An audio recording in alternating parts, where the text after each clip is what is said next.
Today we are going to go through some of the vendor setup for an outsourced manufacturer. So an outsourced manufacturer is any time that you're going to delegate the production of goods or components to a third party, and this third party is the outsourced manufacturer. Typically, you'll hold some of your inventory in this outsourced manufacturing location, and they're going to charge you based off of what production you order from them.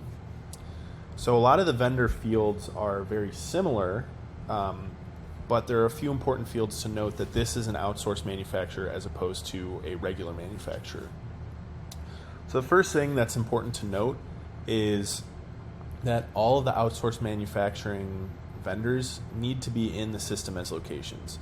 So you can see here in our list of locations we have Blast-O-Matic, and it's in Henderson, Nevada.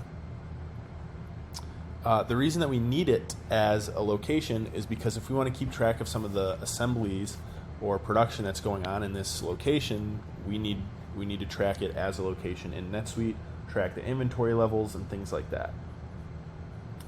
So all of the header information for outsourced vendors is going to be pretty much the exact same. Really the difference is going to come down to some of these sub-tab fields. So first thing, I'm going to bring us over to this Preferences sub-tab. On the Preferences sub-tab, you'll be able to see that we have this Outsourced Vendor checkbox. First thing we need to do is check this checkbox. Once it's selected, we'll see a couple other tabs open up. The next tab that I'm going to show us is the Access tab. So, there could be a scenario where you want somebody from your outsourced manufacturing location to have some sort of access to your system, right? Maybe they want to be able to receive inventory there, or if they're going to do order fulfillments, maybe you need them to pick, pack, and ship from their location, right?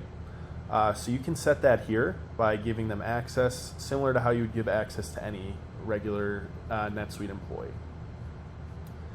Also, we'll see vendor certification. So depending on what it is that you're producing, you might need to track some certifications for your vendors.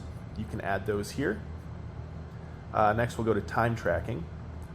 A lot of times, these outsourced manufacturers might charge based off of the time spent on the project. So here, we'd be able to enter time again at this vendor record against whatever projects they have by selecting New Time. It'll bring us to the time creation record.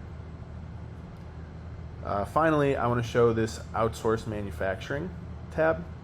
And you can see here we have it set as a manufacturing location of Blast-O-Matic. This is just going to, again, be the list of locations that we have in the system, but it just shows why we need to have this location as its own location in NetSuite. By having a manufacturing location associated to the vendor, anytime we're doing work orders with this vendor, it's going to automatically know to pull the inventory from this specific location. So that's how you're going to set this vendor up to be prepared to do some outsourced manufacturing.